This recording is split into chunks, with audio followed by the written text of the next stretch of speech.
Stories of jealousy stretch across the ages. It's a recurring theme in mythology, literature, and pop culture alike. It's also the subject of author Peter Toohey's book, the aptly titled Jealousy, where he offers a defense of this emotion that helps us as much as it harms. And with that, we welcome in Calgary, Alberta, Peter Toohey. He's also professor of classics in the Department of Greek and Roman Studies at the University of Calgary. Peter, welcome to the agenda in the summer. Thank you for having me, Pia. Okay, let's just start with the basics. Can you just define jealousy for me? Jealousy, you do it in about 3 stages. Jealousy is it's a triangular emotion. That is to say, you need 3 people, or 2 people and a thing. There's going to be, emotions are going to run high. There's the second element in it. I mean, you know, no grief, no jealousy. And there's got to be a sense of loss. That is to say, the jealous person is losing something, and they're going to be losing something to one of the other members of the triangle. That's important. So you've got to be losing to someone within the triangle. So 3 people and a thing, emotions, and loss to somebody else in the group. Okay, and make the distinction for me, because jealousy is not synonymous with envy, right?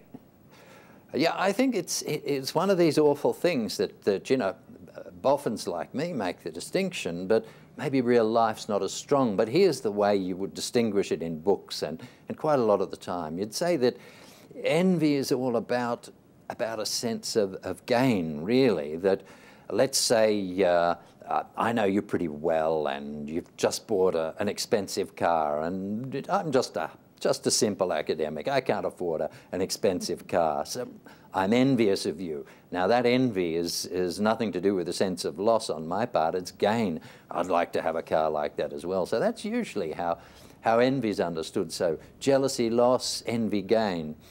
The 2 get mixed up though, and we could talk about that if you like. I'd like. Tell me how they get mixed up and where that sort of, that crossover comes from. Well, I mean, part of it's speech, because I think if you're speaking, you know, with your friends, with your family, you often use jealousy and envy interchangeably. So you could say about somebody's car, boy, I'm really jealous of that car you've got. Or you could say, I'm really envious of that car you've got. Is there any distinction? I don't think so, really, is there? The situations I described where there's loss and gain, sometimes the 2 are indistinguishable. One I've often thought is let's say there's a house you particularly want to buy, and there's just the one in your street. You've always wanted it.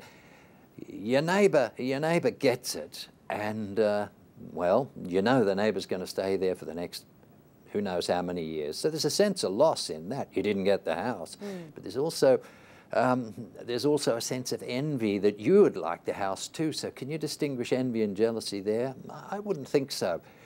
The other thing, I guess the other way, is that we use the words, I guess, with a sort of a little equation going on in the head, that if I were to say to you, I'm envious of your job, you might say to me, well, thank you, Peter, it is a nice job. But if I were to say to you, you know, Pierre, I'm jealous of your job, you would look at me and you say, well, you're a bit of a strange one, you're a bit of a nutcase, what's bringing this on in yourself? We know jealousy is somehow more suspect, the word, it's more intense than envy. So that's another aspect to the way we understand them. Well, we're going to get into maybe the sort of historical, mythological stories that have sort of led to jealousy having all that context around it. But I want to ask you, the cover of your book has these green eyes on it. I think we'll bring it up there.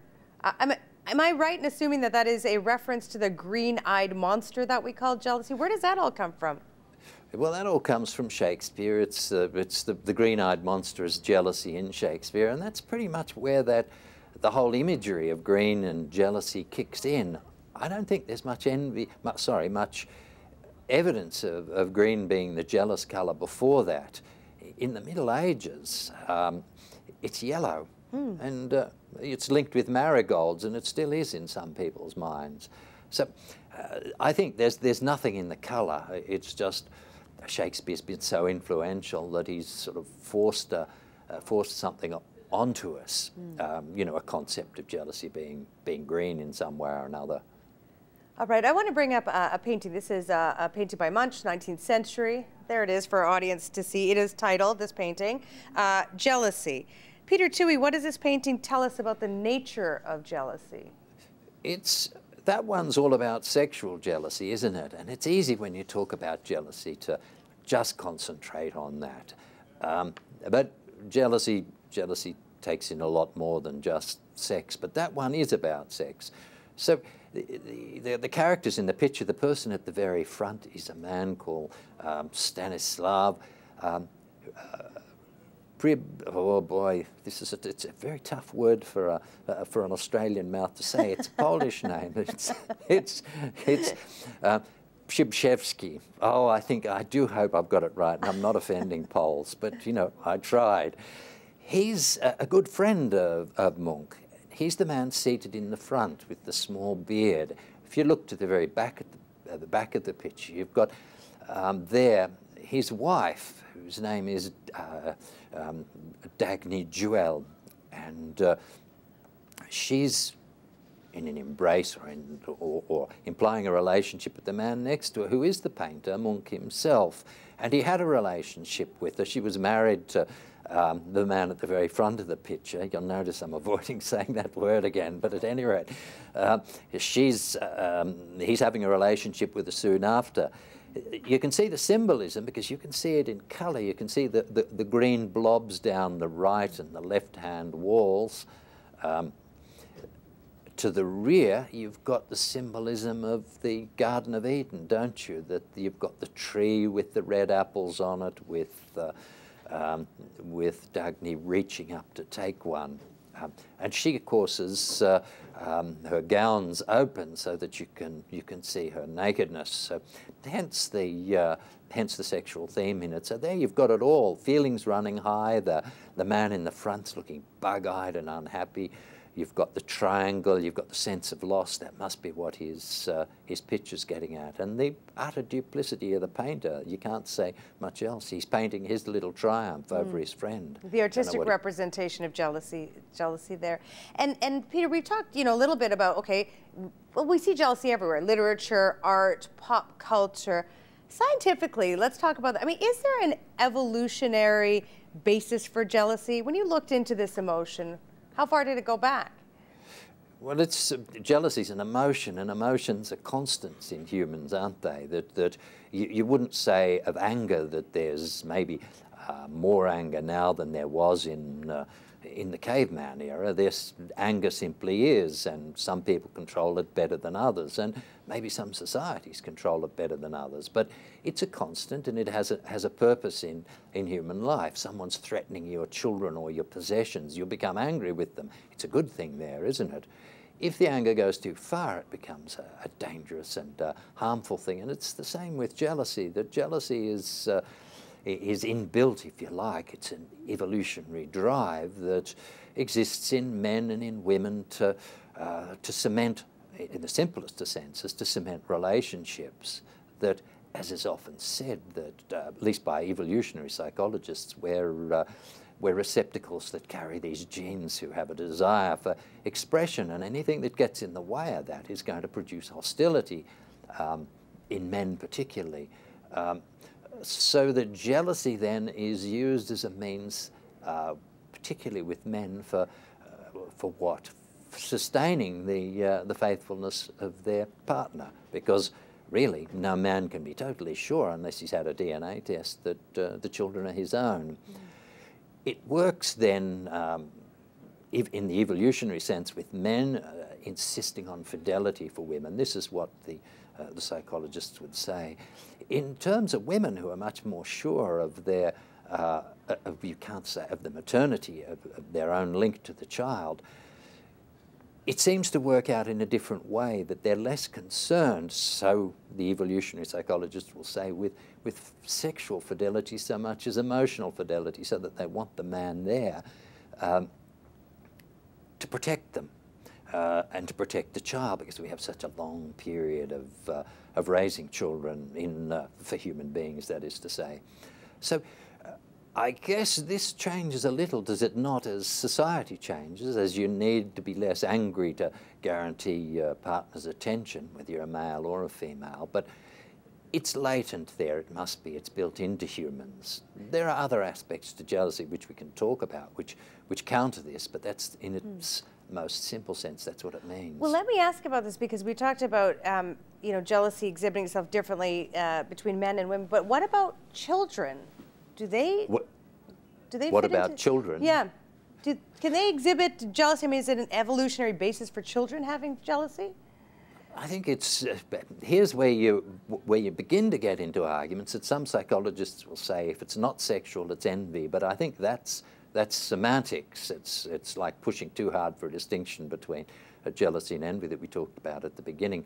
Children feel jealousy. If you're defining jealousy along the lines I've said, that is to say the triangle, the sense of loss towards one or the other people within the triangle, then children feel jealousy profoundly, don't they? Because their mother is, let's say, the simplest situation, their mother is lavishing their attention on a friend or another child, and the young child becomes agitated, can yell too much, poke at the mother to try and regain the attention. That's jealousy according to the definition. You get it with animals too. Show me an owner of a dog who hasn't experienced that with their animals. So that it's an emotion. It's a very useful emotion for human beings, for animals generally, for guaranteeing attention from those that you deem it's necessary to have attention from.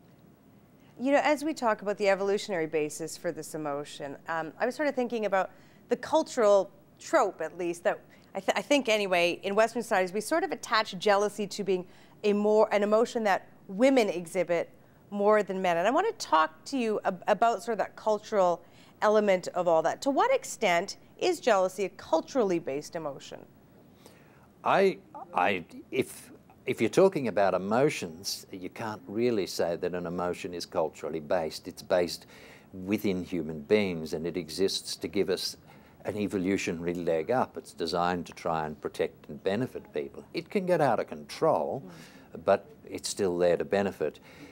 Where it changes, I think, in the cultural sense, is that some societies need jealousy or disenfranchise jealousy more than others. I would say that ours probably doesn't disenfranchise jealousy, but my normal job, which is teaching Greek and Roman literature and culture and a bit of history, marriages are arranged in Greece and Rome. They're not based on a sort of an effective bond between people. Rather, somebody like me, who, let's imagine, as the father says to the son, "Righto, son, I've got a wife for you, and it's time you got married." And the son says, "Good, do I know her?" And I say, "No, not really, but you'll get along just fine, and it's good for the family, and so you'll marry."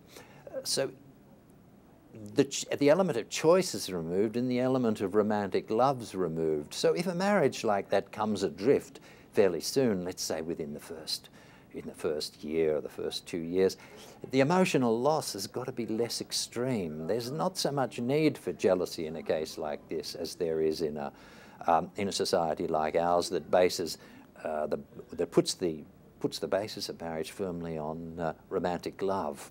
So that's the distinction I'd make. So I think we'd like to think we're getting away from jealousy. I can't see it myself. Well, I think in our culture anyway that, you know, if someone calls me jealous, I rebuff at that. I don't like being called that. It's sort of seen as a negative emotion with few benefits, I would argue. Are there benefits to jealousy?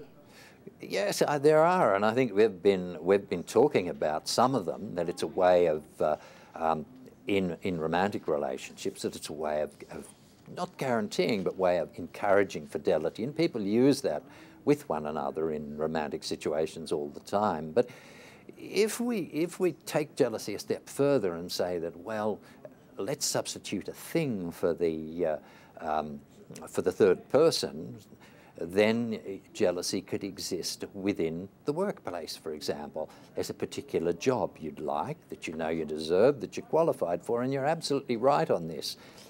Some smarmy individual comes into the office, sucks up to the boss, and gets the job. Now, there's your triangle, the thing and two people.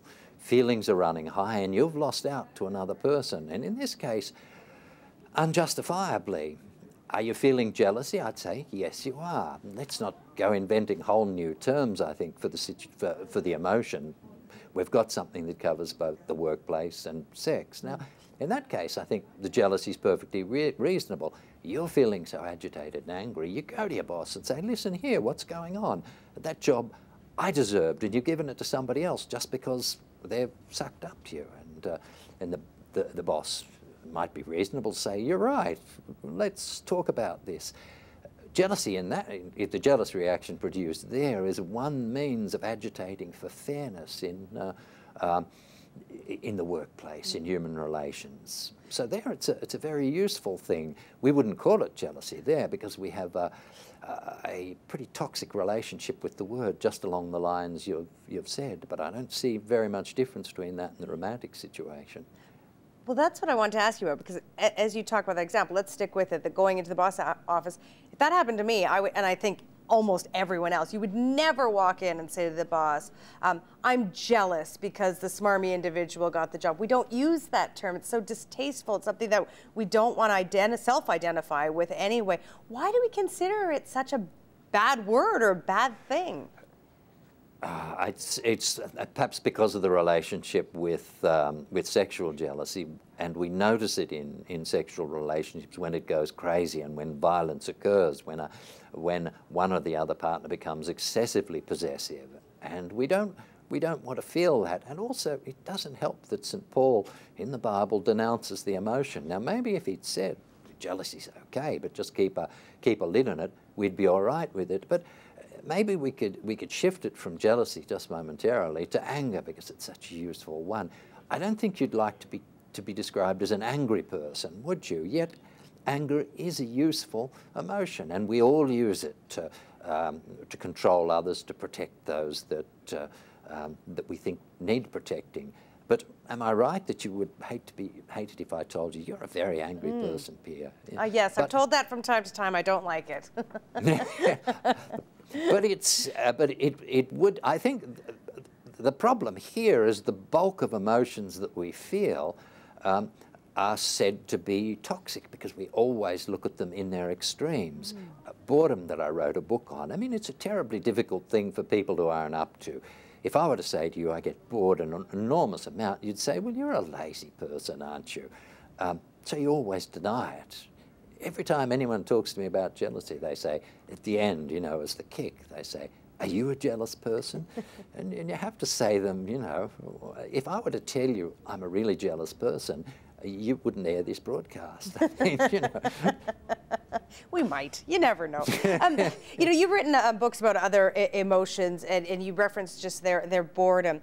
And I just, you know, if you think of the spectrum of emotions we see depicted in art, in mythology, you know, there's love, there's hate, and jealousy is right up there with that. Why do you think it's so prominent? I mean, what is the power of this emotion compared to others?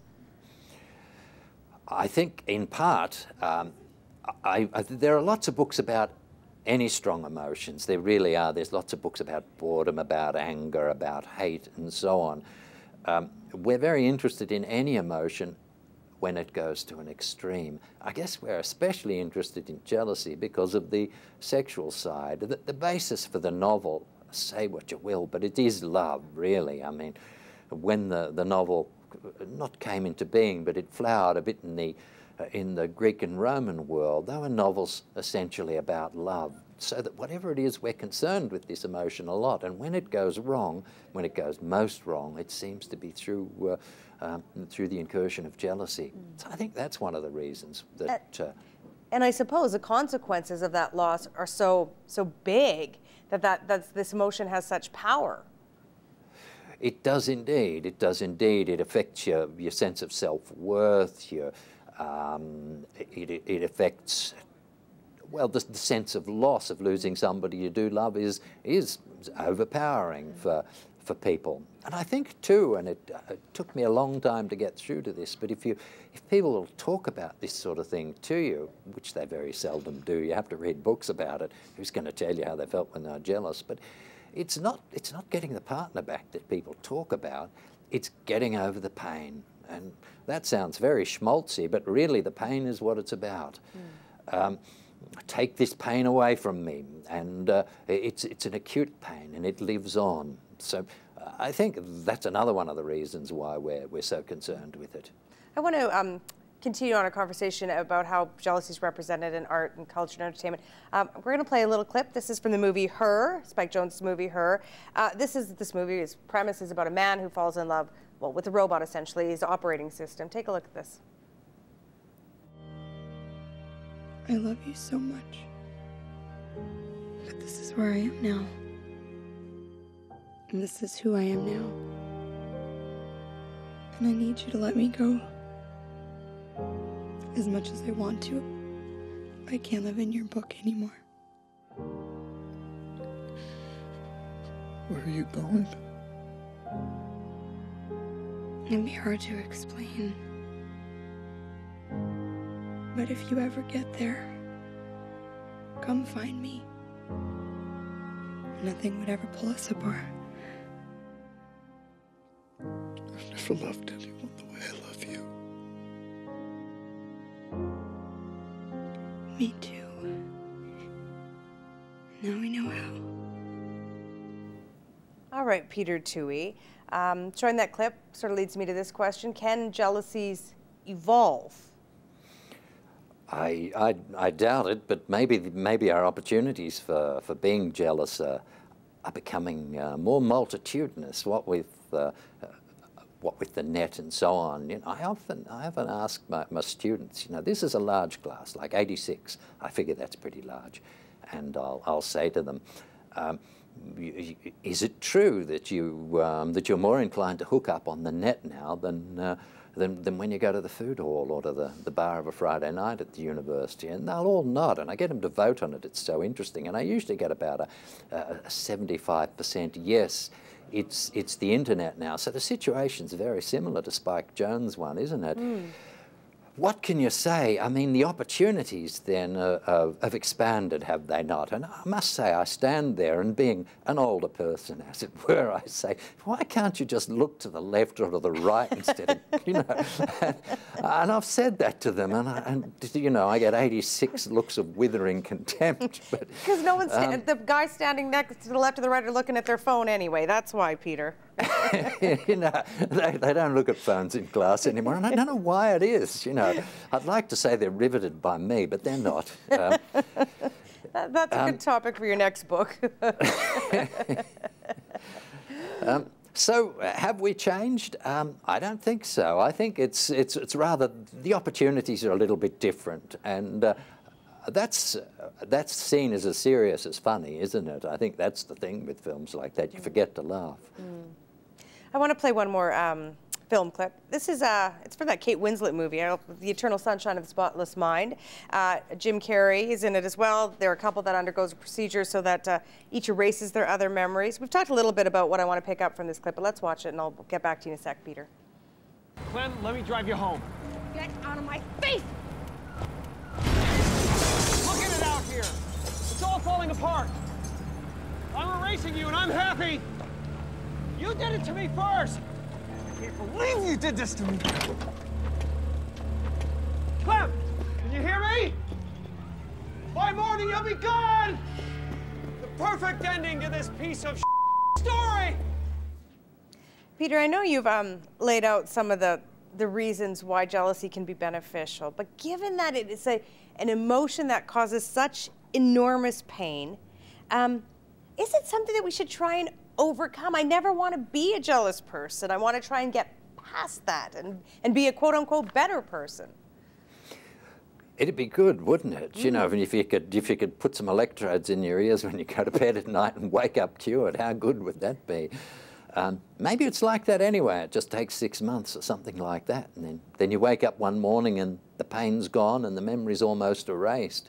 It's hard not to think of that when you look at that, because that's the normal flow of life. It passes, just takes a while.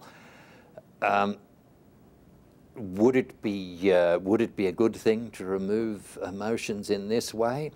it's hard to know because, I mean, so often emotion's used as a prompt by people. Pay more attention to me, pay more attention to this relationship, pay more attention to the children, to our marriage. Then it's surely a good thing. Maybe you should be paying more attention. Maybe you should be feeling a bit of pain. So if you take that away, are we looking at lobotomizing relationships? I don't know, really, but it seems to me that it might be as harmful as it is good. Right, I suppose it goes down to that cliche, can't live with it, can't live without it. I'll try and own my jealousy a little bit more as we move forward. Thank you, Peter, I appreciate it. That's a pleasure, Pia. Bye-bye. Help TVO create a better world through the power of learning. Visit supporttvo.org and make a tax-deductible donation today.